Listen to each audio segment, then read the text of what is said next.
where we're trying to convict people or not convict people that all work together. It doesn't make any sense. Biggie's mom, Miss Valletta Wallace, said it best. She said, how can we trust the police to police themselves? Right.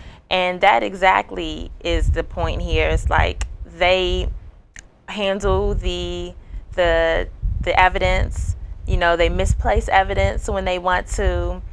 It's so unfair. And then Casey Anthony, as we all know, got away with pretty much murder. And I don't know all the facts of that case. I don't know all the facts of any of these cases because I'm not a lawyer.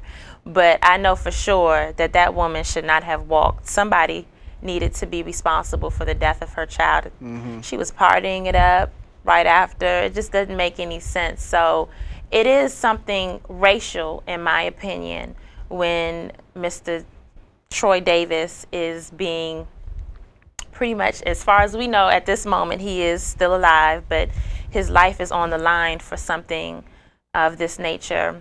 It just doesn't make sense. It doesn't, and it's definitely racial. You go to all of these cases, you know, not to go against the elephant in the room, they're black people. And then let's just be, you know, serious. You have, you're in Georgia, and father's from Georgia. You have, you know, Georgia, who has a long-standing, I mean, from their flag, being a Confederate flag, has a long-standing history of racism.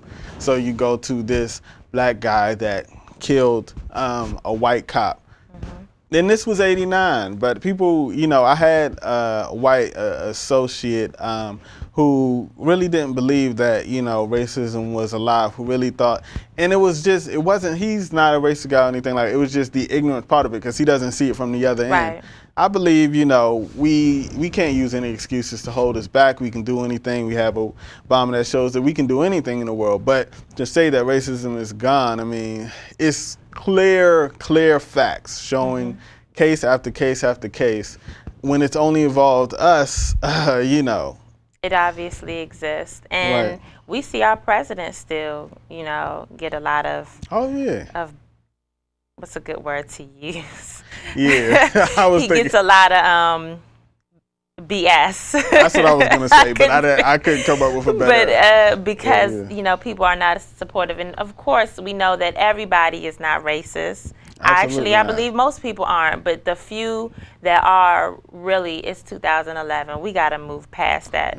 We got to move past that. You got to get past that mindset. I mean, you know, it's different. People have been taught and they say, oh, that's learned. But, I mean, once you grow up and become and have your own thoughts, have your own ideas, you gotta, you know, grow beyond that. Like, you gotta have a mind for yourself. And we just swing back around. I think again that it is so great that despite what some people think, we saw young people come together in front of our presidents, our White House in Washington, D.C., and raise their voices. And I just hope that that sets the tone for us as a people, not as a race, not color, but as a people, that when we don't agree with something, when we know something is wrong, it's not about black or white or male or female, straight or gay, it's right and wrong, that we come together and we do what's right. So stay tuned. Hopefully by the time that this airs and it's online, Mr. Davis is still alive. He is in our prayers. And we want to see him free, not just, you know, kept alive. We want to see him free.